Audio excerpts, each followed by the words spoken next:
그 관리하는 도중에 질문이 올라왔었어요. 그래서 모세에 대한 질문이 있었습니다.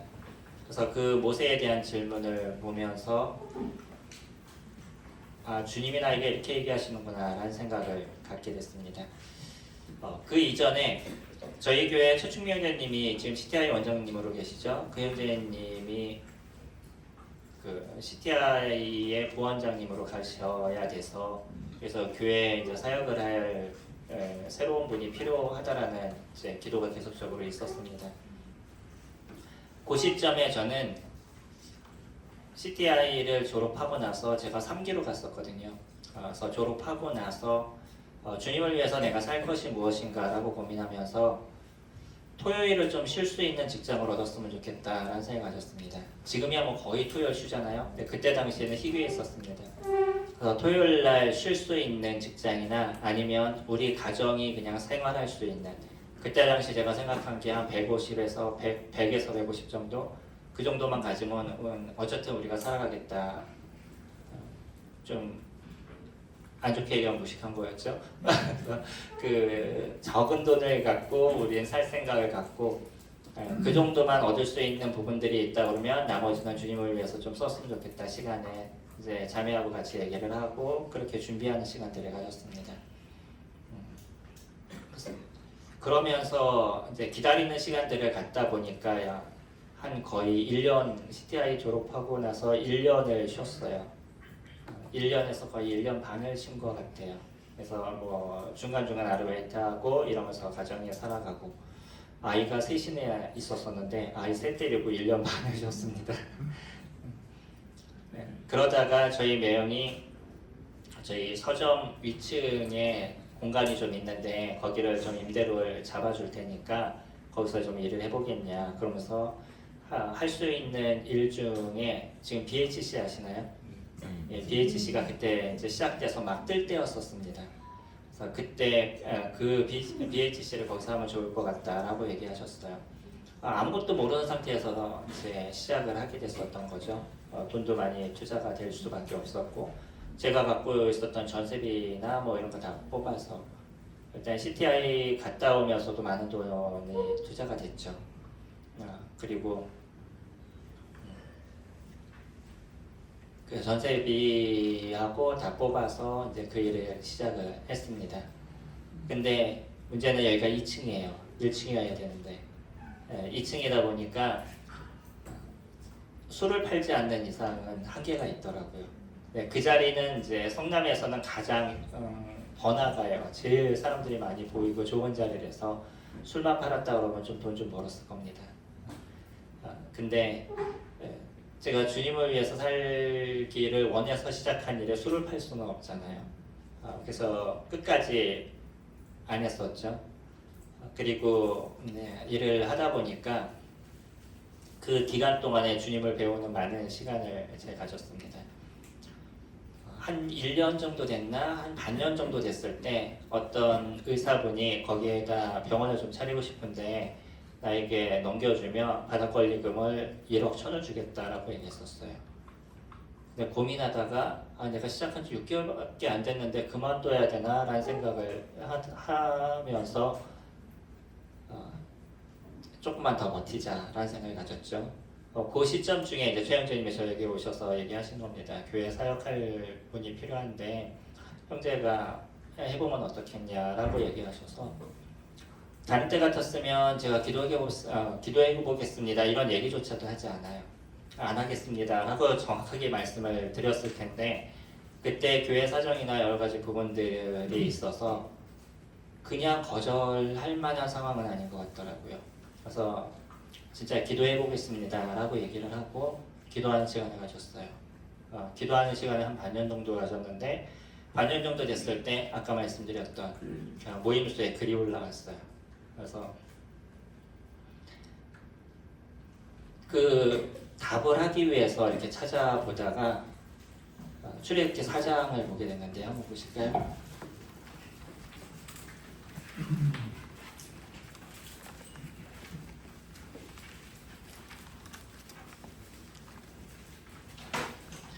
(4장) 13절에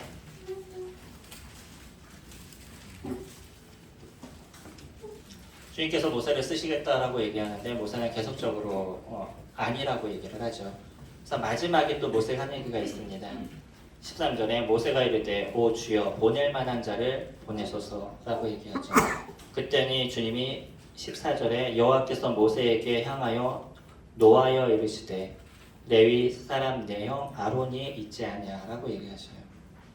모세가 난 입이 둔한 자입니다. 그래서 보낼 자를 보내소서라고 얘기한 거죠. 그랬더니 주님께서 노를 바라사, 옛날 성경에는 노를 바라사라고 적혀 있었어요. 이게 머리에 그냥 팍 들어왔습니다. 주님이 나를 향해서 노를 바라실 수도 있겠구나 라는 생각이 들었었어요. 그래서 주님 제가 그렇다고 그러면 주님께서 길을 보여주시면 그러면 제가 사역을 하겠습니다. 제가 지금 하고 있는 이 사업이 지금 이 일이 정리가 되면 그럼 주님의 뜻으로 제가 알겠습니다. 정리가 되지 않으면 뭐 당연히 이거는 아니라 할 수도 없고요. 그래서 정리가 되면 그럼 주님의 뜻으로 알겠습니다. 라고 얘기하고 기도하는 시간을 가졌고요. 교회에도 똑같이 말씀을 드렸습니다. 그러니까 교회 성도님들도 그래 정리가 되면 주님의 뜻이겠지라고 성도님들도 생각하시게 된 거예요. 근데 저희가 있었던 그 건물이 지금 주인이 그 건물을 새로 지으려고 했는데 성남의 요충지다 보니까 주차장을 뺄 수가 없어요. 이게 사거리라 차가 지나가는데 그러니까 차가 이렇게 나오면 사고가 나죠. 그러니까 그 자리에서는 주차장이 나올 수가 없어요. 근데 이 건물이 다른 사람에게 넘어갔습니다. 자기가 짓지 못한다고 생각이 되니까 다른 사람한테 매각을 한 거예요. 근데 이분이 건강보험이사장인가 그래요. 거기에 요직에 있었던 분입니다. 그랬더니 허가가 나더라고요. 건물이 저지게 됐어요. 그러고 나니까 제가 쫓겨나게 된 거죠. 바닥권리금 하나도 못 받고 저희 매형도 권리금이 엄청 비쌌습니다. 근데 하나도 못 받고 저희 매형도 저도 그냥 나오게 되는 상황이 됐었어요. 모든 것 다 털고 나왔더니 빚만 2천이 딱 생기더라고요. 근데 제가 주님 앞에 기도한 건 뭐였냐면 이게 정리가 되면 사역을 하겠습니다 라고 기도했기 때문에 더 이상 다른 게 보이지 않더라고요. 그래서 뒤로 물러서는 안 될 거라는 생각이 들어서 그래서 그때부터 사역을 시작하게 됐습니다. 남들이 보면 조금 소위 얘기해서 미쳤다 그러겠죠. 빚 2천 들고 그때 아이들이 3살, 5살, 7살 이 아이들 3명을 데리고 사역을 제가 시작을 했습니다. 그래서 이제 아니죠 9살이죠. 9살, 7살, 5살 이때 이제 사역을 시작하게 됐어요. 근데 재밌는 건 뭐냐면요. 저희 교회가 연구를 많이 주는 교회는 아닙니다. 그럼에도 불구하고 그 2천의 빚을 갖고 시작을 했는데 지금은 오히려 훨씬 많은 돈을 갖고 있어요. 제가 딴 일을 하지 않았습니다. 교회만 섬겼었어요. 근데 저희 자매가 좀 고생을 했죠. 별 수 없이 저희 자매가 조금 일을 하는 부분이 있어서 좀 고생을 한 부분들이 많이 있고 그리고 저희가 공부할 때는 그래도 제가 일찍부터 부평으로 올 걸 그랬어요. 부평은 돈을 다 대주시더라고요. 저는 제가 자비랑에서 다 공부를 하다 보니까 대학원 공부를 할 때도 자비랑에서 다 공부를 해야 돼서 그럼 돈이 어디 있겠어요. 그러다 보니까 공부하면서 교회 사역하면서 아르바이트하고 저희 자매 투잡 뛰고 이러면서 일을 다 마쳤습니다. 제가 누구든지에게 좀 얘기할 수 있는 건요. 좀 버틸 수 있는 힘이 있어. 주님께서 주님이 도우실 것에 대한 확신을 갖고 움직일 수 있다 그러면 충분히 주님이 너의 삶을 지켜줄 거야 라는 교제는 제가 해줄 수 있어요. 제가 살아왔던 삶에서 주님이 그렇게 보이신 것들이 정확했었기 때문에 그런 교제는 제가 해줄 수도 있을 것 같습니다. 어제도 제가 말씀을 드렸지만 교회 일선에 서서 복음을 전할 수 있는 삶이라는 건 전 특권이라고 생각합니다. 제가 사역을 하게 된 부분은 제 그만큼의 자격이 없다라고 생각했기 때문에 사역을 하고자 하는 마음도 없었고요. 두 번째는 또 사역자들이 갖고 있는 이중적인 모습들, 이런 어떤 모습들을 어릴 때부터 보아왔어서 그런 부분에 대한 거부감이 없지 않아 있었어요. 근데 사역을 하면서 언제나 느끼는 거는 주님 주신 은혜의 삶을 내가 살아가고 있구나라고 생각하고 있습니다. 지금도 교회 가운데 새로운 일꾼이 세워지고 차세대에 대한 부분을 저희도 계속 준비하고 있는데, 그런 차세대가 세워진다 보면 오늘이라도 내려놓을 마음으로 섬기고 있습니다. 제가 저에게 주어진 만큼만 저는 섬기면 된다라고 생각해요. 그렇다고 해서 제가 사역을 주님의 일을 하는 것을 놓치는 않을 겁니다. 저에게 주어진 여러 가지 일들이 제가 찾으면 많아요. 섬길 수 있는 것은 많은데 그게 꼭 교회 사역은 아니라고 생각합니다. 그래서 할 수 있는 부분들은 충분히 주님 오시는 그날까지 섬기의 삶을 살아갈 것인데, 이제 교회를 섬기는 인도자의 모습은 시대가 변하면 변해야 된다고 생각해요. 저도 저희 교회를 섬긴 게 20년이 넘어가기 때문에 이제 고인물이 되었죠. 어느 정도 또 새로운 물결이 필요하다는 생각이 있어서 저의 나이와 상관없이 저도 이제 65세를 넘기지 않아야 되겠다는 생각을 개인적으로는 갖고 있는데, 뭐 상황이 맞아야죠. 일단 제 개인적으로 그런 생각을 갖고 있습니다. 그 시점 가운데 이제 교회의 일꾼들이 잘 세워진다라고 얘기하면 뭐 차세대에게 넘겨줄 수 있는 부분들이 되어질 수 있겠죠. 시간이 많이 지났죠.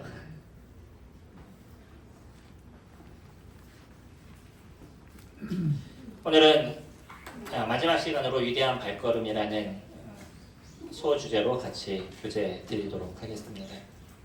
어제 자매님이 간증하신데 너무 잘해가지고 제가 지금 떨고 있어요. 그의 목소리에 대한 반응입니다. 저희가 주님께서 저희들을 부르실 때 어제 마지막 시간에 인지에 대한 얘기를 했잖아요. 그 거룩한 부담감이라고 말씀을 드렸습니다. 저희 마음 가운데 부담감이 필요한 거예요. 주의 말씀에 대한 부담감이 저희들에게 있었을 때 말씀을 따라 살아가고자 하는, 그 말씀에 반응하고자 하는 그런 마음이 있는 거죠. 그게 인지에 대한 부분입니다. 저희들의 생각은 그 생각이 온전한 것으로 채워져 가야 돼요. 그래야지 그 다음에 행동에 대한 부분들이 드러나는데, 오늘 위대한 발걸음이라는 것은 결국은 들은 것을 어떻게 행동으로 옮기냐는 거예요. 신기하게도요, 심리학 치료를 하는 데 있어서 인지 치료가 있고 행동 치료가 있습니다. 인지 치료는 그 사람의 생각을 바꿔주는 걸 인지 치료라고 얘기해요. 행동 치료는 그 사람의 행동을 바꿔주는 겁니다. 근데 인지 치료를 하다 보니까 처음에는 그게 어느 정도 먹혔는데 시간이 가면 갈수록 한계를 느껴요.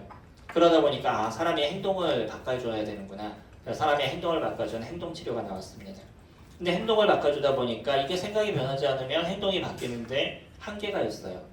그래서 그 다음에 나온 게 인지 행동 치료예요. 심리학 치료는 계속적으로 변합니다. 해마다 나올 정도로 새로운 치료들이 계속적으로 등장을 해요. 그럴 수밖에 없죠. 심리학적으로 사람을 고치는 것은 한계가 있다고 저는 믿습니다. 알고 있습니다. 그래서 그 사람을 고치는 데 있어서 중요한 것은 심리학은 그 사람의 상태를 보는 거고 어떤 도움을 주는 역할들을 하지만 진짜 그 사람을 변화시키는 건 말씀일 거예요. 저는 성경적 상담을 합니다. 그러니까 심리학을 통해서 그 사람의 모습을 살펴보고 가야 될 방향들과 생각의 어떤 전환들을 이루게 되면 그 사람이 말씀을 붙잡을 수 있도록 도와주는 것. 그래야지만 변화가 일어나죠. 제이 아담스는 성경적 상담을 했던 첫 번째 분이신데, 그분은 믿지 않는 사람은 상담할 수도 없다라고 얘기하시는 분이에요. 저도 거기에 대해서 어느 정도 공감을 합니다. 왜냐하면 주님을 믿지 않았을 때 성경을 붙잡지 않는 거예요. 다시 얘기하면 하나님의 말씀을 붙잡지 않기 때문에 그 사람이 변하는 데 있어서는 한계가 있습니다. 제가 한 3개월 정도 같이 교제를 하면 어느 정도 조금씩 변하는 게 보여요. 근데 문제는 뭐냐면요, 3개월 만으로 해결되지 않는다는 거죠. 그분의 변하는 거는 그 3개월의 기간 동안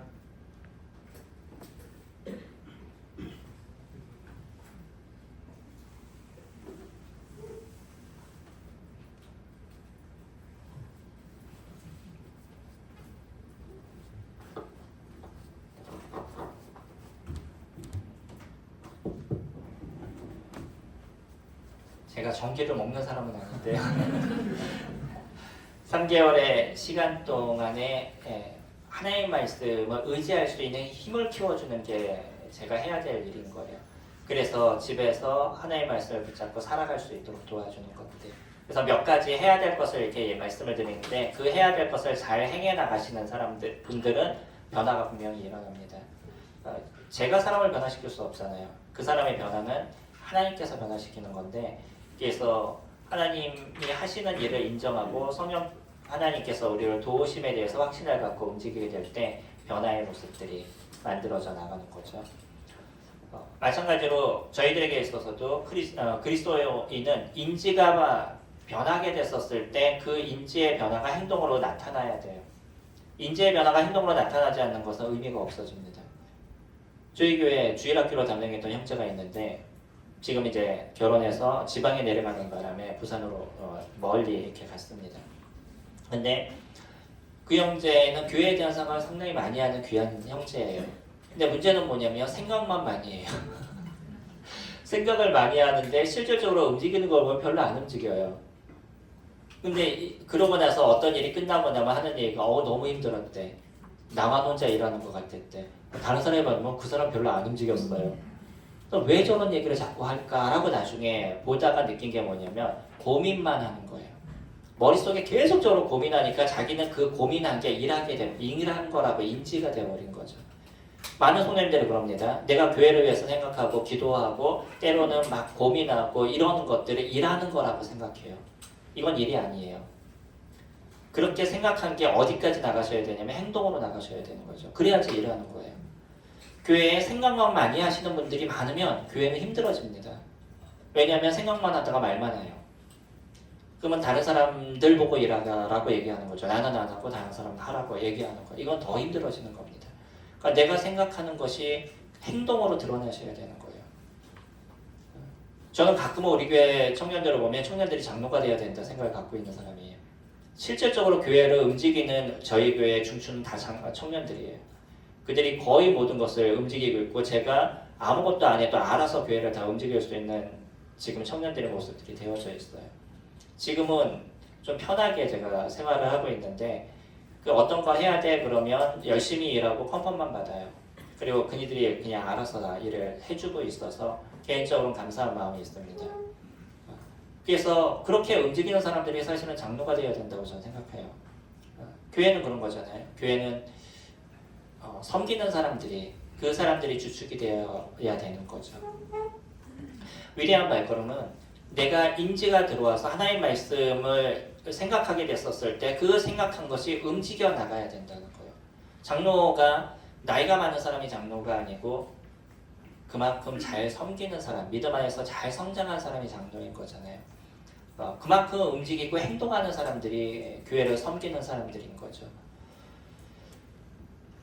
저희가 오늘 같이 교제를 하는 건 그래서 어떻게 저희가 움직여 가야 될 것인가, 행동을 어떻게 할 것인가를 조금 더 생각해보는 시간을 가질 겁니다. 행동은 변화를 만들게 되어 있어요. 행동하지 않으면 변화가 일어나지 않습니다. 아무리 내가 성경을 보고요, 성경을 잘 분해를 하고 그 분해한 걸 갖고 내가 이렇게 잘 분해했어 라고 얘기를 하셔도요, 내 삶이 변하지 않으면 그 행동은 아무런 의미가, 그렇게 분해한 거는 아무 의미가 없어진다는 거예요. 내가 성경을 보고 잘 해석한 게 됐다 그러면 그 다음에 그것에 행동이 드러나야 되는 거죠. 그때 변화가 이루어집니다. 어떤 것도요, 행동하지 않는데 변화가 일어난 것은 없어요. 아브라함의 모습을 저희들이 보지만 아브라함의 믿음을 얘기할 때 그가 하나님이 부르실 때 하나님에서부터 걸어왔습니다. 세겜까지 왔어요. 거기에서 그게 변화인 거죠. 하나님의 말씀을 인정하고 하나님께서 하실 것을 기억하고 그가 발걸음을 띄고 움직였던 것들, 이게 변화의 모습이 나타나게 된 거죠. 하나님께서 얘기하신 걸 들었을 때 그것에 대한 확신을 갖고 움직이는 긍정적인 행동을 하게 되면 성장하게 되어 있습니다. 근데 안 될 거라고 생각하면, 인지에서부터 안 될 거라고 얘기하면 당연히 행동을 하지 않겠죠. 아니면 그럴 거야 라고 생각하는데 내가 움직이지 않아요. 움직이지 않는다는 것은 사실은 그게 이루어질 거라는 확신이 나에게 없기 때문에 움직이지 않겠죠. 이거 성도님들이요, 제가 어저께 여기 마장호수인가요? 네, 마장호수를 갔는데 거기에 어느 지점에 금덩어리가 2개가 있다. 지금 얼마죠? 금덩어리 하나가?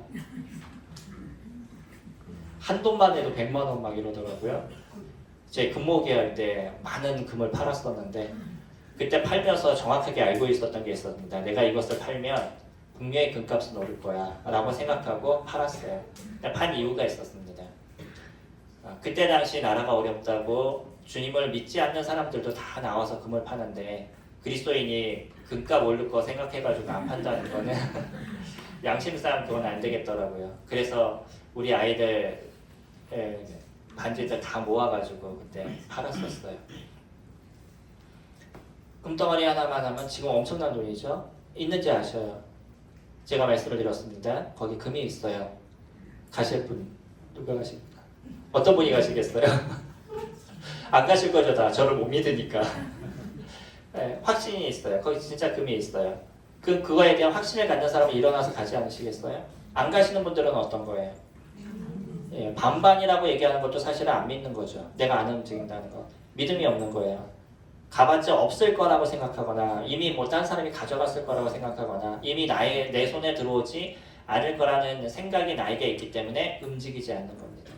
하나님의 말씀을 내가 따라가지 않는 거는 그게 이루어지지 않을 거라고 생각하기 때문에 안 움직이는 거예요. 그리고 그것보다 오히려 내가 생각하는 것이 더 낫다라고 생각하기 때문에 안 움직이는 거죠.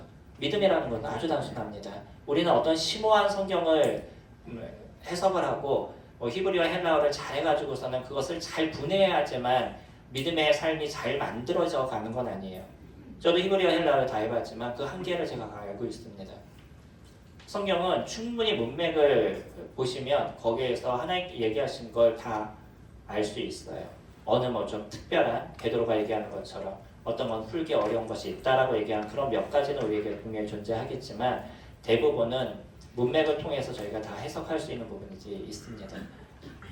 그래서 성경을 문맥적으로 저희가 보게 되면 성경이 편하게 보이기 시작해요. 어렵게 보이지 않습니다.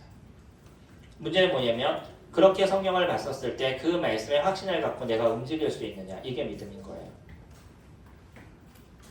믿음은 보이지 않는 것의 실상이요. 바라는 것의 실상이요. 보이지 않는 것의 증거라고 얘기하죠. 그 바라는 게 내가 바라는 게 아니라고 말씀을 드렸죠. 누가 얘기하신 거요? 하나님께서 얘기하신 거. 그 얘기하시는 걸 내가 바라는 거예요. 그럼 나에게 실질적으로 드러나게 됩니다. 보이지 않지만 그게 나에게 증거가 되는 거예요. 이 단순한 히브리서 11장에서 믿음이라는 내용은 나중에 쭉 살펴보셔요. 거기 믿음을 얘기하는 사람들이 다 무엇으로 드러났냐면 믿어서 무엇이 나타나요? 행동을 했던 사람들이에요. 행동을 하지 않는 사람이 하나도 없습니다. 그 믿음에 따른 행동들이 다 드러났었어요. 거기에 대한 열매들이 맺은 거죠. 아브라함을 얘기할 때도 아브라함은 이삭을 드리는 믿음을 보여줬습니다. 왜냐하면 하나님께서 내 씨로 말미암아 많은 민족을 주시겠다라고 계속적으로 얘기하셨기 때문에 아브라함은 그것을 믿었어요. 그래서 백세나자에서 얻은 그 이삭이라는 아이를 하나님께 드릴 수 있는 마음이 있었던 거죠. 그러면서 히브리서 기자가 얘기했다 그랬죠. 우리 같이 교회에서 했었죠. 뭐라고 얘기했었냐면 혹시 그를 죽는다 할지라도 죽은 자 가운데서 다시 살리실 것을 믿었다라고 얘기해요. 그게 믿음인 거죠. 믿음이 있을 때 저희들의 삶에 변화들이 일어나고요. 그런 행동들이 나타내게 되어져 있었습니다. 되어지게 되어져 있습니다.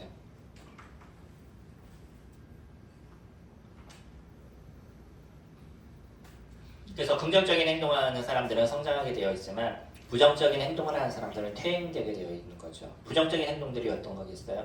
딴 사람 비난하고 뭐라고 얘기하고 지적하고 똑같은 말을 해도 상처를 주는 얘기를 하고 신기하게 이런 분들은요 한마디를 하는데 다 상처가 돼요. 이상하게 그런 경우들이 있습니다. 어떤 얘기를 해도 사람들에게 그 아픔을 주는 얘기를 해요. 그 작은 단어 하나하나에서 이게 습관화가 돼버린 거예요.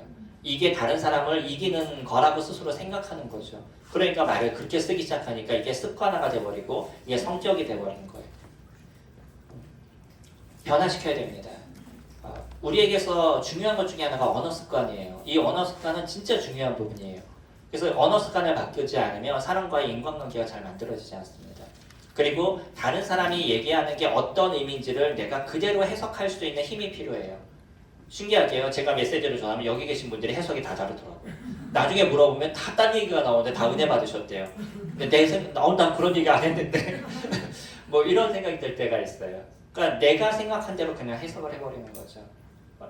저희가 사람과의 관계를 잘 만들어가는 방법 중에 하나가 뭐냐면 말에 대한 건데요. 내가 말하는 데 있어서도 그 사람에게 잘 전달해 주는 것, 이것이 중요하고요. 또 하나가 뭐냐면 그 사람이 얘기하는 거 그대로 내가 받아들일 수 있는 게 중요해요. 해석을 바르게 할 수 있는 것.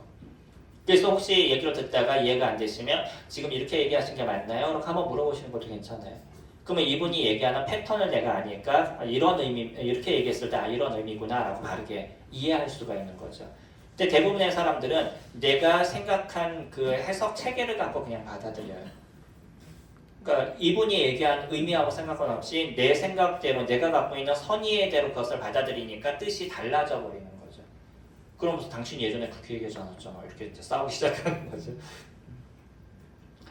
부정적인 행동을 하기 시작하면 부정적인 말을 하고요. 그런 행동을 시작하게 되면 그 사람은 좋은 모습이 될 수 없어요. 계속적으로 영적으로 퇴행이 될 수밖에 없는 거죠. 주님은 저희들에게 선하게 지으셨습니다. 그리고 선을 행할 것을 얘기하고 있어요. 우리가 선을 행한다라고 얘기했을 때 이 선을 행하는 것이 누군가 어려운 사람에게 가서 내 돈에 몇백만 원을 주고 이런 게 선이 아니잖아요. 저희가 갖고 있는 선이라는 건요. 오늘 만나는 성도님들 그 옆에 있는 분들에게 유익의 한마디를 던져줄 수 있는 거예요. 그에게 위로를 한마디 던져줄 수 있는 것들 이런 게 다 선이잖아요. 선을 너무 멀리서 찾다 보니까 가까이 있는 선을 행하지 않아요. 우리에게 있어서 진짜 중요한 선은 우리 주변에서부터 이루어지고 우리 가족에서부터 만들어지는 거죠. 가족이 온전하지 못하면 장로가 될 수 없잖아요. 하나님께서 왜 그렇게 얘기하셨죠? 가족을 다스리지 못하는데 어떻게 교회를 다스리겠냐고 얘기해요. 그 몇 명 되지 않는 가족도 잘 다스리지 못하는데 어떻게 그 많은 성도를 다스리겠냐고 얘기하는 거죠. 그래서 그 가족의 아이들이 부모의 말을 인정하고 쫓아올 수 있는 것들, 부모가 얘기했을 때 그 얘기에 대해서 아이들이 신뢰할 수 있는 것들, 그런 모습을 가진 사람들이 장로가 되어야 되는 거죠. 엄마 아빠 얘기를 아이들이 듣지 않아요. 그냥 듣지 않는 게 아니라 신뢰를 하지 않아요. 그 신뢰하지 않는다는 건 부모가 아이들에게 신뢰를 주지 못했다는 거잖아요. 그러면 교회를 어떻게 섬기겠어요? 최소 주님을 섬기는 일선에서 섬기는 장로들의 모습은 자녀들이 부모의 얘기에 대해서 신뢰를 할 수 있는 부분들이 분명히 필요하다고 저는 생각합니다. 그래야지만 성도들에게도 신뢰를 줄 수 있는 거죠. 내 주변에 있는 사람들 중에 제일 무서운 사람이 가족이잖아요. 저를 다 알아요. 그래서 우리 딸이 하는 얘기, 아유 아빠 저 모습을 우리 성도님들도 좀 알아야 되는데. 제가 집에 있으면 이제 아이들하고 장난칠 때 좀 심한 장난도 치고 막 이러잖아요. 그러면 아이가 그러는 거예요. 아유 저 성도님들이 아실까 몰라. 가족에는 조금 편하지만 그럼에도 불구하고 부모는 부모로서의 권위를 갖고 있습니다. 그게 말에 대한 권위가 아니라 행동에 대한 권위고 어떻게 살아왔는지를 아이들에게 보여주기 때문에 아이들이 그 모습을 보고 부모를 존경하는 것과 그러지 않는 것으로 나눠지게 되는 거예요. 어떤 형제님이 저희 교회에 딱 오셔서 원로 형제님이십니다. 딱 오셔서 저희 아이를 딱 잡자마자 야 너 아빠 존경해 안 존경해? 라고 물어보더라고요. 뭐 아들이 그렇게 물어보는데 아니요 라고 얘기하겠어요. 그래서 네 라고 대답을 했는데 형제님이 그래 이건 진짜야 라고 얘기하고 가시더라고요. 그 의미가 뭔지 아셔요? 왜 그랬는지 아셔요? 어떤 똑같은 대답인데 왜 이건 진짜고 저건 가짜고 이렇게 분별하실 수 있는지 물어봤는데 바로 대답이 나오는 건 진짜래요. 1초 쉬었다. 이거는 가죽 거짓말이래요. 이미 생각하고 좋은 얘기를 하는 거니까. 교회에서도요. 그러한 장로님들이 세워져서 교회를 편안하게 잘 이끌 수 있는 부분들이 되어야 되죠. 조금 성령을 모르시더라도 인격적인 분들이 세워지셔서 교회를 위해서 수고하고 기도할 수 있는 이런 분들이 세워지게 되면 교회는 편안해집니다. 저희 교회도 한번 장로를 잘못 세워서 힘들어졌던 적이 있었어요. 그 위로하는 차원에서 저보다 연세가 많으신 분이기 때문에 또 많은 일들을 하셨던 분이라서 그런 분이 저희 교회에 오셨습니다.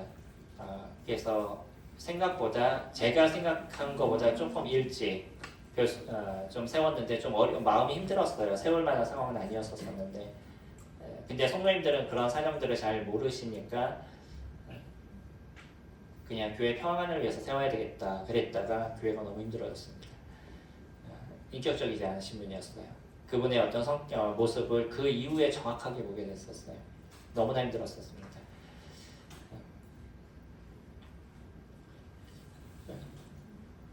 삶이 일꾼의 삶이 부정적인 얘기가 많아지고 부정적인 행동이 많아지는 모습이라고 그러면 당연히 성도님들도 부정적이 되잖아요. 그래서 행동에 대한 부분들이 끊임없이 고민하게 되는 거예요. 제가 하고 있는 행동 내에서 때로는 얘기를 했는데 힘들어하시면 어떤 게 잘못되는지, 왜 뭐가 문제인지, 또 받아들이는 게 어떤 건지에 대해서 고민하게 되고 그런 거에 대해서 고치는 시간들을 개인적으로 가져가고 있습니다. 잘 안 되지만 그럼에도 불구하고 계속적으로 도전을 하고 있어요. 행동은요, 생각과 감정의 결과물입니다. 이 사람이 어떤 감정을 갖고 있고 어떤 생각을 하는지에 따라서 그와 같은 결과가 나타나게 되죠. 어떤 생각을 하고 있느냐에 따라서 그에 따른 행동이 등장하게 되죠. 요한복음 13장 2절은 유다에게 사단이 들어간 거예요. 가룟 유다에게. 이미 그에게 사단이 예수님을 팔 마음을 넣었더라 라고 얘기를 해요. 유다의 머릿속에 사단이 예수님을 팔아야 될 그 생각을 집어넣어 줬어요. 그 생각이 들어왔는데 그 생각에 따라서 무엇이 결국은 나타났냐면 행동이 나타났던 거죠. 사람들은 어떻게 생각하느냐, 어떻게 인지하느냐, 그래서 그거에 대한 감정이 어떻게 있느냐에 따라서 움직이게 되어 있어요. 우리들의 인간은 지정의를 갖고 있는 존재라고 얘기하죠. 이걸 인격적이다라고 얘기합니다. 지식이 있어요. 그 지식에 따라 감정이 나타나고 그것이 합쳐져서 의지가 드러나게 되는 거예요. 좋은 감정이 같이 드러나면 좋은 행동이 나타나고 안 좋은 감정이 일어나면 안 좋은 행동이 나타나게 되는 거죠. 내가 좋아하는 봤는데 예쁜 그러나 결혼하고 싶은 그런 그 자매가 있어요. 마음에 좋은 마음이 있으니까 자매에게 잘 해주는 행동이 나타나는 거죠. 물론 반대로 행동하는 사람도 있잖아요. 예전에 저희 어릴 때 보면 여자아이들 꼭 고무줄 하는 데 가서 끊어놓고 뭐 이렇게 반대 행동을 하는 경우들도 있지만 실질적으로 내가 이 사람이 나를 사랑한다, 나를 좋아한다라고 느끼는 거는 그 사람의 행동이 어떠냐에 따라 가지고선 내가 느낌이 달라져가는 거죠. 나에게 좋은 행동들을 많이 해줘요. 위로해주고 어려우면 같이 있어주고 또 힘들 때와 같이 도와주고 이런 행동을 하면 저 사람이 나를 사랑하는구나 라는 것을 아는 거죠. 예전에 형제님들 여기도 이제 연세 드신 형제님들이 많으신데 예전에 형제님들은 가부장적인 그 사회에서 저희들이 살았잖아요. 그때는 그 사회가 통용이 됐던 사회예요. 근데 요즘은 통용이 되지 않죠. 그래도 모임에 있는 연세 드신 형제님들은 축복받으셨다고 생각하셔야 돼요.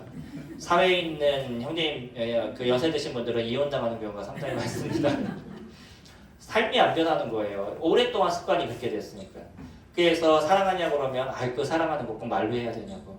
말을 해야지 알죠. 말 안 하는데 어떻게 알아요? 아니면 또 말하는 분들도 사랑해 라고 얘기하고 누워가지고 리모컨 TV 여기서 키면 되는데 리모컨 저기서 갖다 달라고 얘기하고 앉아서 물 갖다 달라고 얘기하고 이러면서 난 당신을 사랑해. 사랑해요 이게요. 아내는 사랑이라고 느끼지 않는 거예요. 사랑이라는 건 사랑의 행동이 드러나는 거죠. 아까 사랑에 대해서 고린도서 13장 말씀 저희 같이 들었었잖아요. 고린도서 13장 말씀 한번 쭉 살펴보면요. 사랑을 얘기할 때 감정을 얘기하지 않아요. 다 어떤 행동을 얘기를 합니다. 내가 저 사람을 사랑해요? 그러면 사랑에 대한 행동이 드러나게 되어져 있는 거예요. 말로 백날 사랑한다라고 얘기해도요. 그 사람이 그 행동이 나타나지 않으면 그 말이 진실인지 거짓인지가 바로 판단나게 되어져 있는 거예요. 결혼을 했어요.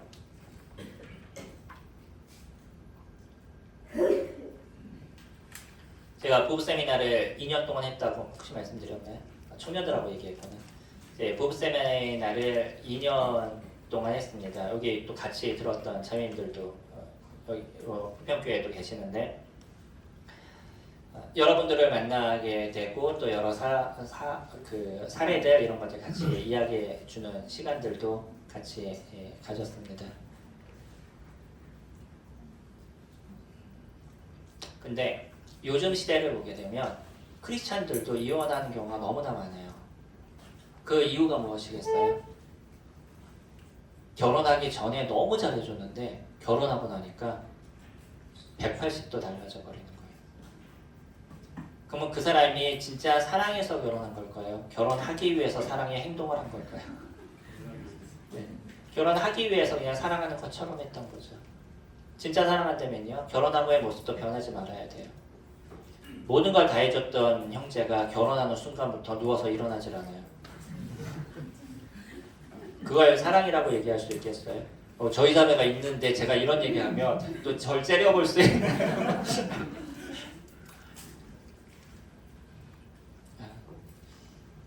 사랑한다 그러면 사랑의 행동들이 드러나셔야 되는 거죠.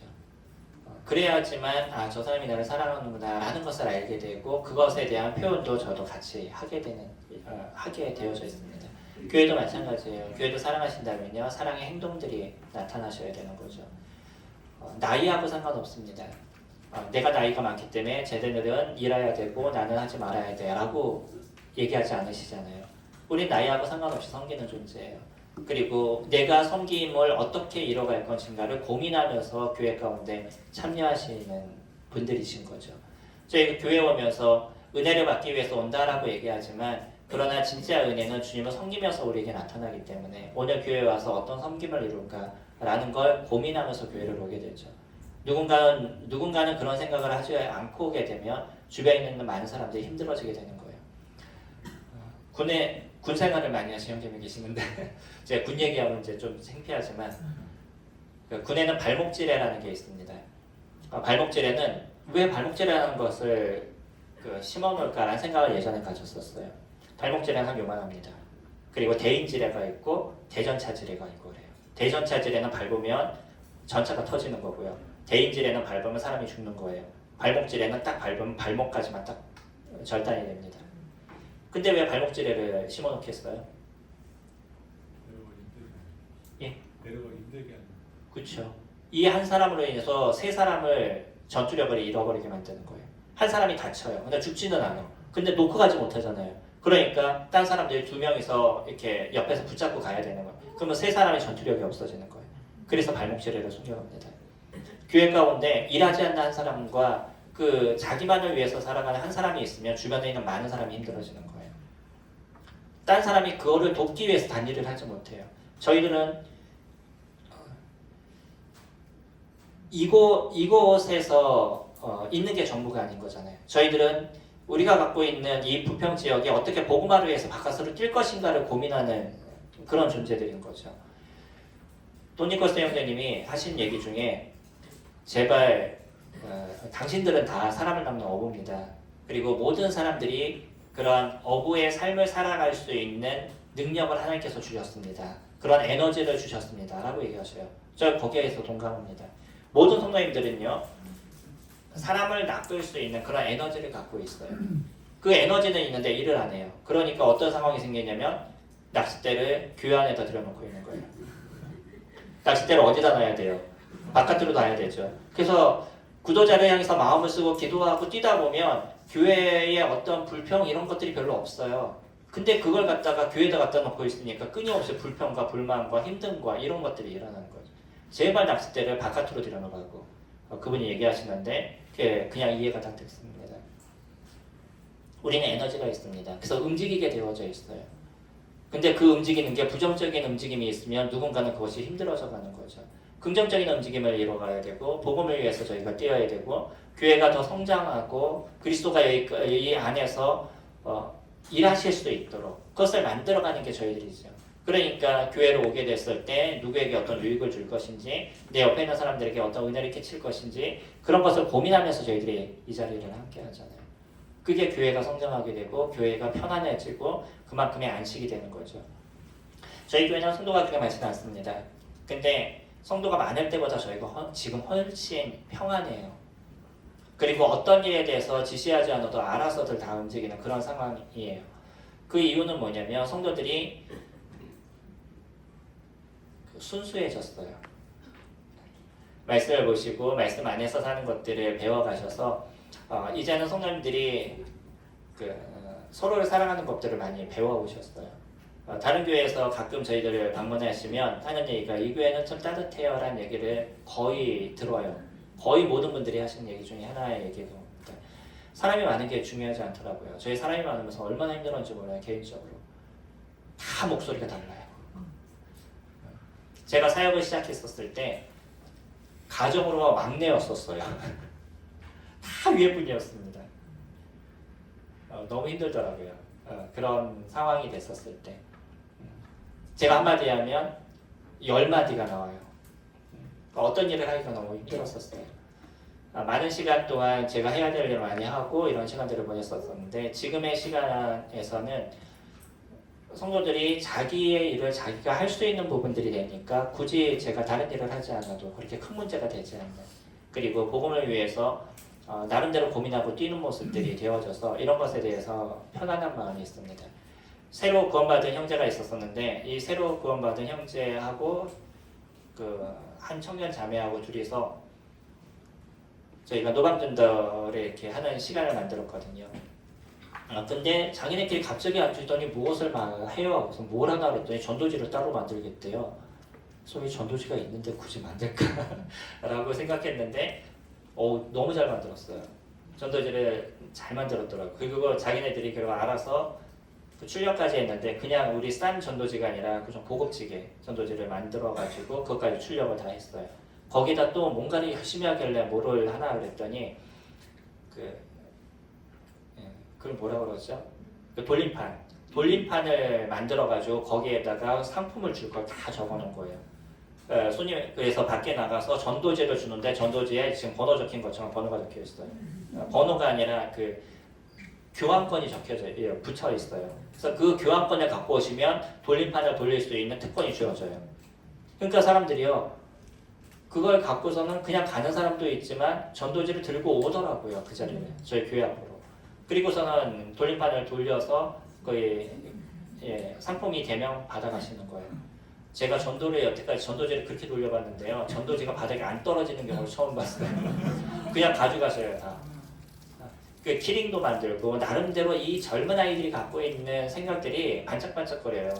저는 절대 생각하지 못하는 그런 생각들을 이 청년들이 하는데 이 하는 것들이 이 시대에 맞춰지는 거예요. 저도 나름대로 컴퓨터를 어느 정도 한다라고 생각하고 기계를 어느 정도 다룬다라고 생각하는데 이들이 갖고 있는 거는 제가 갖고 있는 생각은 이미 얘네들은 넘어선 거예요.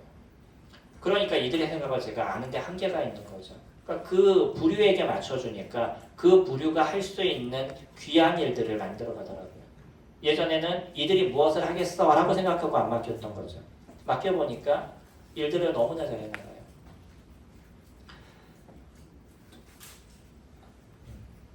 각자 자기가 갖고 있는 은사를 어떻게 쓸 것이냐, 그리고 교회는 그 사람이 갖고 있는 은사를 어떻게 잘 사용하도록 도와줄 것이냐 라는 부분들이 잘 만들어져 가면 교회는 너무나 평안하고 안식을 누리는 모습이 되죠. 저희가 교회에서 아무것도 안 해서 평안이 있는 거 아니시잖아요. 열심히 섬기면서 누리는 그런 평안이 저희들에게 있는 거죠. 함께 누리고 함께 일을 하고, 수영이로 오시니까 좋으시잖아요. 청년들 열심히 일하고 성도님들 열심히 일하시는데 이렇게 열심히 일해서 피곤하시죠? 네, 저도 피곤해 하더라고요. 안 피곤한 줄 알았더니 몸이 피곤하더라고요. 어제 글씨가 잘 안 보였다고 말씀드린 것처럼 몸은 피곤한데 즐거워요. 형님들이 말씀 전하시느라고 힘드셨어요 그러는데 저 앉아있는 게 더 힘들어요. 메시지 전하는 사람들이 그런 부분이 있습니다. CTI에서 기본적으로 하루에 4시간씩 교제하는 게 기본이기 때문에 말씀을 전해서 특히 이렇게 앉아서 시켜주시면 진짜 편해요. 들으시는 분들이 더 어려우신 거죠. 함께 나누는 거잖아요. 저희가 갖고 있는 거 갖고 나누면서 육체적으로 피곤하지만 같이 교제하고 다른 분이 갖고 있는 그 삶에 대한 이야기를 듣고 그러면서 우리가 풍성함과 즐거움을 누리는, 이게 교회의 모습인 거잖아요. 부평교회 와서 참 감사한 마음이 많이 있습니다. 저도 여러 교회를 많이 이렇게 다니는데 교회가 갖고 있는 분위기들이 좀 다 달라요. 그런 모습에서 부평교회가 계속 좋아지는 모습을 갖고 있어서 개인적으로 참 평안한 마음이 있었습니다. 두 번째로요. 지금의 감정이 표정과 행동을 만들어요. 창세기 4장 6절은 가인과 아벨에 대한 얘기인 거죠. 가인은요. 하나님께서 자기의 재물을 받지 않았던 것 때문에 그의 표정이 변했어요. 한번 찾아볼까요? 창세기 4장 6절 보시면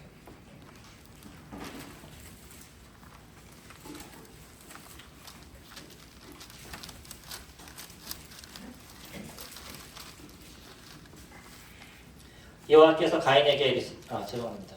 찾으셨나요?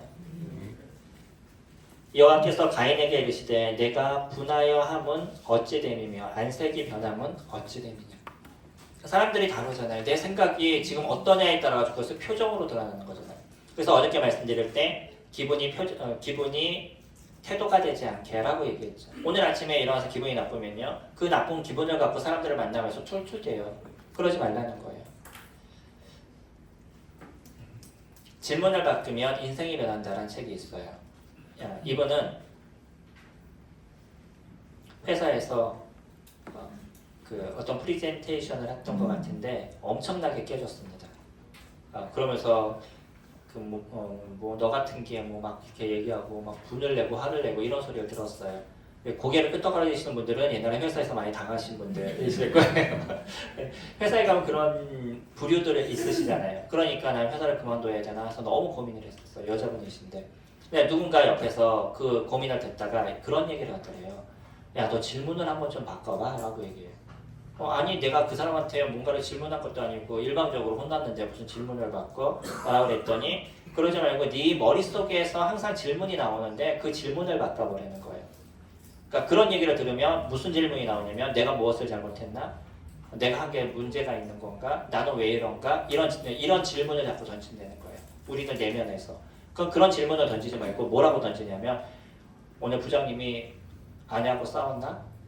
오다가 똥을 밟았나? 그런 질문을 던지려는 거예요. 왜냐하면 그 사람이 화를 내서 얘기한 게 내 문제면 내가 해결하면 돼요. 내 문제도 아닌데 그렇게 얘기한 거는 그 사람의 문제지 내 문제가 아니라는 거예요. 그래서 질문을 바꿔봤더니 그런 어려움이 처했을 때 내가 말하는 대답이 달라지는 거예요. 뭐라고 얘기하기 시작했냐면 그런 얘기를 들으면서 다시 한번 해보죠. 어떠한 길이 있겠죠. 라고 얘기를 해요. 말이 달라진 거죠. 힘들다고 어렵다라고 얘기할 때 어떤 또 다른 새로움이 있겠죠. 한번 찾아보죠. 그러니까 뭔가 새로움을 긍정적인 얘기를 자꾸 던지기 시작하는 거예요. 그랬더니 이분이 나중에 중요 위치까지 올라갔습니다. 우리는요. 다른 사람이 나를 비난하는 것에 대해서 내 스스로를 너무 낮게 만드는 경우가 생겨요. 그거는 그 사람의 문제입니다. 저의 문제가 아니에요. 그러니까 그 안에서 나는 어떤 생각을 갖고 어떻게 행동할 건지를 찾아가면 오히려 더 나은 사람의 모습을 제가 가질 수 있을 거예요. 대부분의 사람들이 감정이 안 좋아지면 이것을 행동으로 만들어 나간다는 거예요. 그래서 문제가 생기기 시작하거든요. 그래서 우리는 감정을 잘 조절할 필요가 있고 내가 갖고 있는 감정이 어떻게 형성됐는지 그래서 그것을 어떻게 조절해야 되는지를 고민해야 될 필요가 있는 거죠. 주님께서 가인에게 계속적으로 얘기했었어요. 죄가 너 문턱 앞에 있는데 너는 죄를 이길지어다 라고 얘기했어요. 만약에 그 얘기를 듣고 이 가인이요. 내가 지금 이런 문제가 있구나 라고 생각해서 그 마음의 분을 해결할 수 있었으면 자기 동생을 죽이는 첫 번째 살인자로서 나타나지 않았을 겁니다. 근데 그러지 않았었어요. 하나님께서 직접적으로 얘기하셨음에도 불구하고 그거에 대해서 듣지를 않았어요. 결국은 가서 쳐서 죽였다 라고 얘기하죠. 행동하지 않으면요. 우리가 갖고 있는 좋은 생각조차도 사장되게 되어 있어요. 빌라도는 예수님이 죄가 없다는 걸 알았어요. 정확하게 알고 있는 거죠. 그래서 나름대로는 예수님을 놓으려고 노력을 많이 했었습니다. 그런데 밀란이 일어날 것 같은 나의 삶에 어떤 불이익이 있을 것 같은 생각이 들다 보니까 그냥 그 좋은 생각을 없애버리고 그들이 원하는 대로 해줬던 거죠. 성경적으로 얘기한다면 빌라도는 상당히 잔인한 사람이라고 알려져 있어요. 근데 우리가 성경을 보면 그렇게 잔인해 보이지 않죠. 좋은 사람처럼 보이죠. 그거는 자기 이익을 위해서 행동했던 사람이기 때문에요. 예수님을 내주는 게 그냥 이들이 폭동을 일으켜가지고 이것 때문에 문제가 있어서 본국에 그 소리가 들어가게 되고 자기 국가에 문제가 생기고 이럴 것 같으면 아싸리 그냥 이 사람 하나 죽이는 게 나아 라고 예수님을 내어준 거예요. 이게 빌라도의 모습이었습니다. 옳은 행동을 했으면요, 빌라도는 좋은 모습으로 나왔겠죠.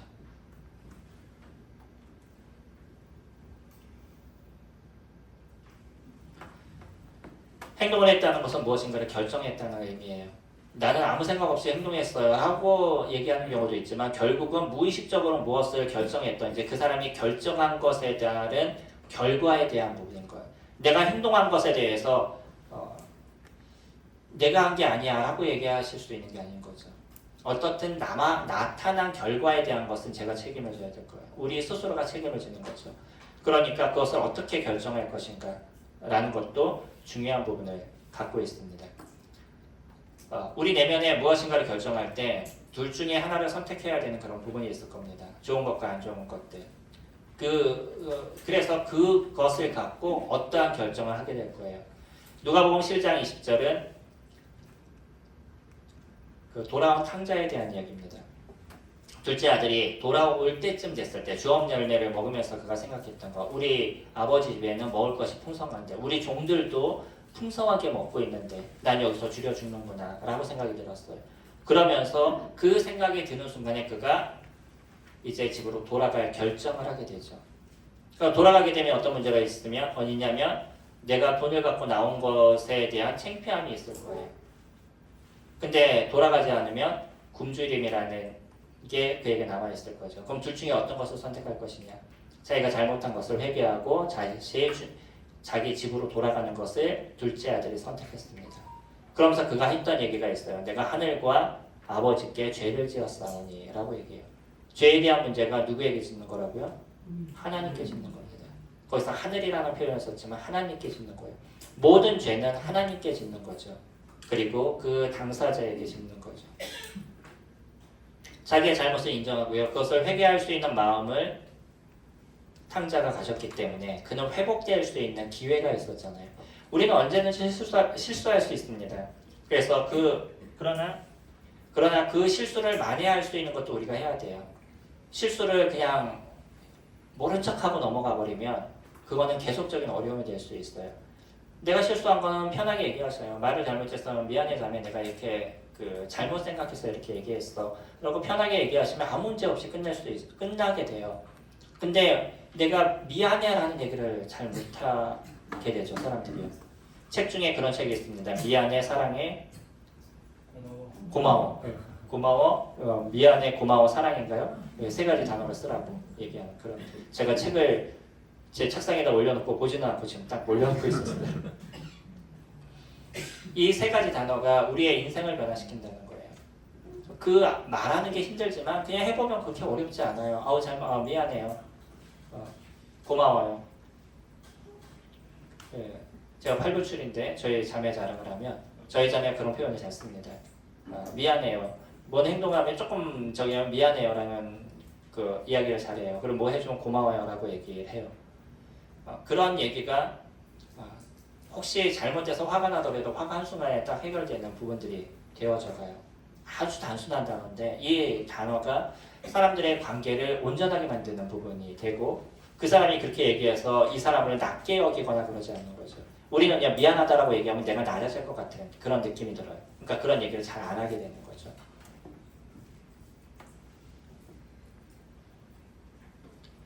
행동은 자기 표현의 모습이에요. 첫 번째, 그의 행동을 통해서 그가 어떠한 사람인지를 알 수 있어요.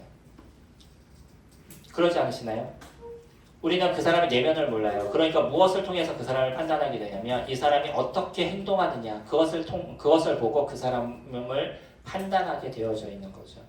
주님을 위해서 열심히 살아가는 모습을 보면 영적인 사람이구나 라고 단순하게 판단이 되어져 가고 그러지 않으면 아직 어린 형제구나 라고 판단이 되어져 가는 거죠. 이 사람이 긍정적인 사람이냐 부정적인 사람이냐도 그 사람이 하는 행동을 보게 되면 알 수 있죠. 말하는 걸 보면 알 수 있죠. 긍정적인 얘기를 하는 사람이면 이 사람은 긍정적인 어떤 부분에 있든지 다 좋은 걸로 생각하는구나 라고 느끼게 되고, 어떤 사람은 얘기하는데 계속적으로 부정적인 얘기만 해요. 제가 말씀드렸죠. 제가 부정적인 사람이라고. 그래서 끊임없이 그 부정적인 것들을 바꾸려고 노력을 하고 있습니다. 어느 순간에 긴장이 딱 풀리면 또 부정적인 얘기를 해요. 자꾸 바꿔가고 있어요. 그는 그렇게 고민하면서 바꿔가지 않는 이상은 안 바뀌게 되어져 있습니다.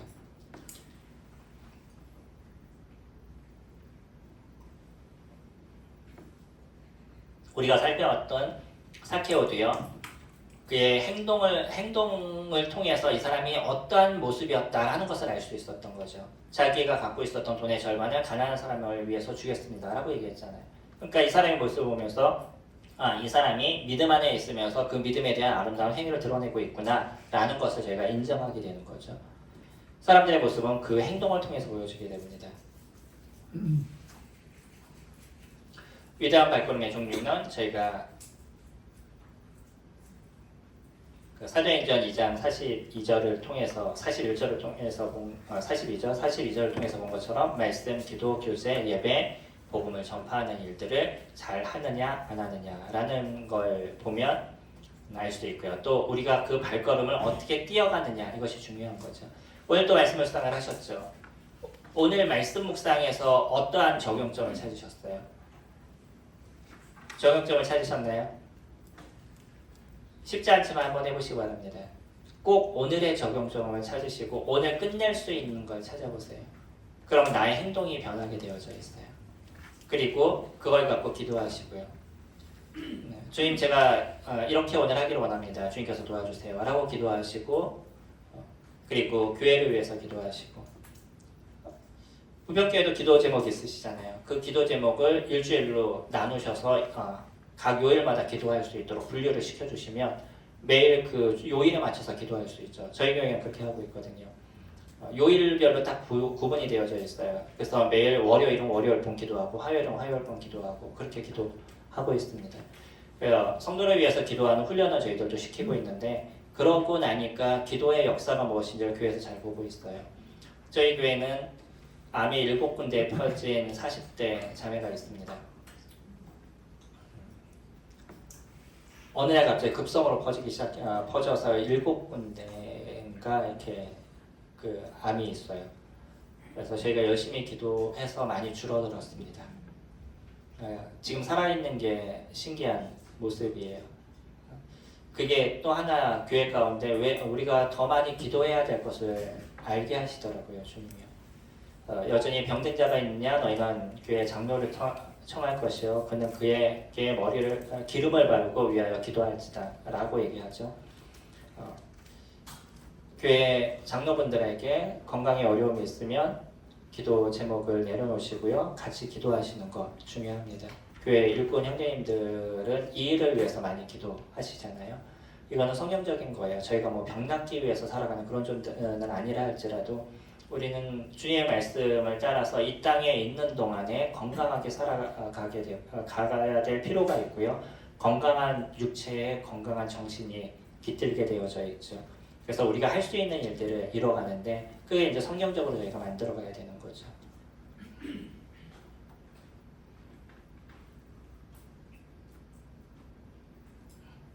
제 것만 넘겼군요.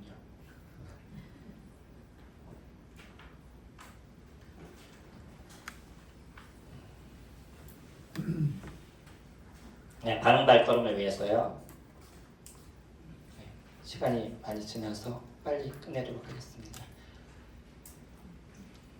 행동의 첫 번째 조건은 무조건 기도입니다. 그렇죠? 저희 기도를 통해서 저희 행동이 변할 것에 대해서 계속적으로 의지해야 될 필요가 있는 거죠. 기도는 성령님의 통제 안에 저희가 들어가는 것이고요. 혹시 내가 잘못된 선택을 했다 할지라도 바른 길로 이끄실 것이 주님이신 거예요. 어떻게 우리는 온전한 선택을 할 거라고 생각하겠어요? 저희가 선택하는 것이 온전해지지 않을 수 있는 거죠. 그럼에도 불구하고 기도하는 가운데 저희가 이러한 일들을 만들어가면 선하게 만들어 가시는 것, 그건 주님께서 이뤄 가시는 거고요. 저희가 기도를 한다는 것은 그만큼 하나님을 신뢰하기 때문이에요. 기도를 하지 않는다는 것은 하나님보다 나를 더 신뢰하는 부분이 됩니다. 내가 이렇게 하는 것이 더 낫고 내가 이렇게 빨리 움직이는 것이 더 결과가 좋다라고 생각이 되니까 기도하지 않게 되는 거죠. 어떤 분이 얘기하는 것처럼 오늘은 너무나 바빠서 더 일찍 일어나서 기도했습니다 라고 얘기하시더라고요. 해야 될 일이 많기 때문에 그 해야 될 일 모든 것을 내려놓고 기도하기 위해서는 더 많은 시간들이 필요했던 거고요. 교회 손님들이 많아지면 많아질수록 손님들의 기도가 더 많아져야 되는 거죠.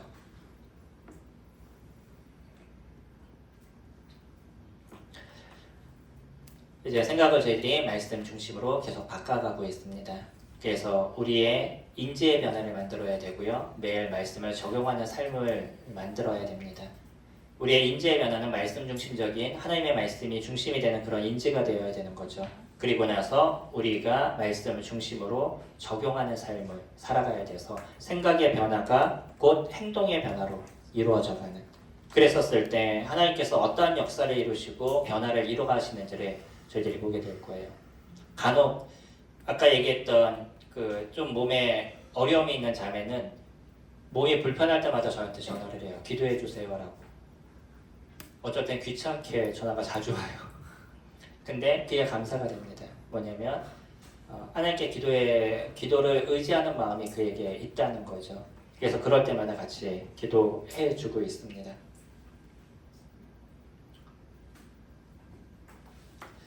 100m 달리기보다는 마라톤을 하시면 좋을 것 같습니다.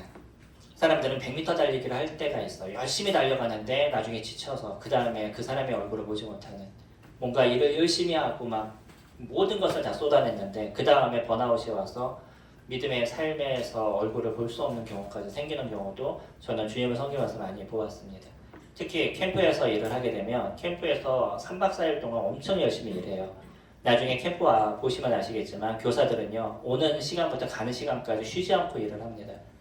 그래서 마지막 날 되면 거의 다크서클이 이만큼까지 내려와 있어요. 잠 못 자고 일을 해서.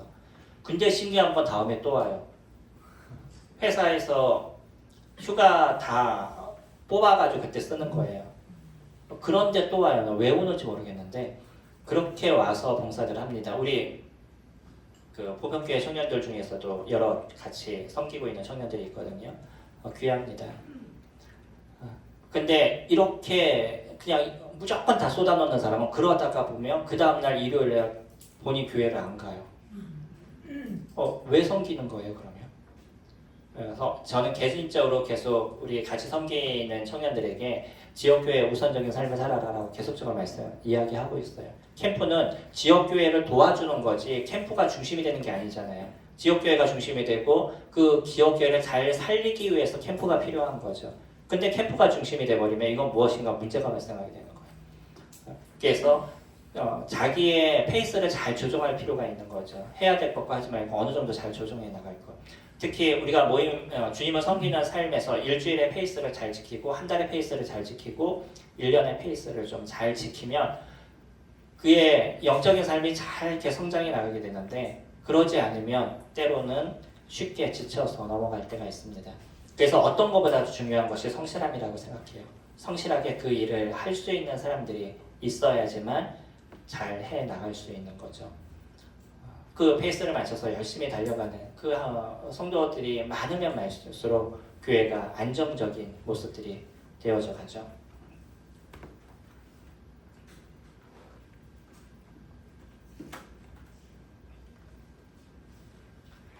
은혜를 기대하셔도 좋을 것 같습니다. 주님께 우리가 주님을 위해서 섬긴 것에 대해서 분명히 주님께서 거기에 대한 은혜를 더하실 거예요. 먼저는 나의 행동에 어떤 변화들이 나타나게 될 거예요. 예전에 조금 더 거칠게 얘기했던 입술에서 그 말이 은혜가 되는 입술로 변하게 될 거고요. 내가 했던 행동에서 다른 사람에게 조금 어려움을 줬던 행동이 오히려 다른 사람에게 유익을 주는 그런 모습이 될 겁니다. 그런데 내가 그렇게 선을 베푸는 모습이 되면 분명히 주님이 그것에 대한 선의 은혜를 베풀어 주신다는 거예요. 저도 제가 살았던 삶에서 보았던 겁니다. 주님이 저에게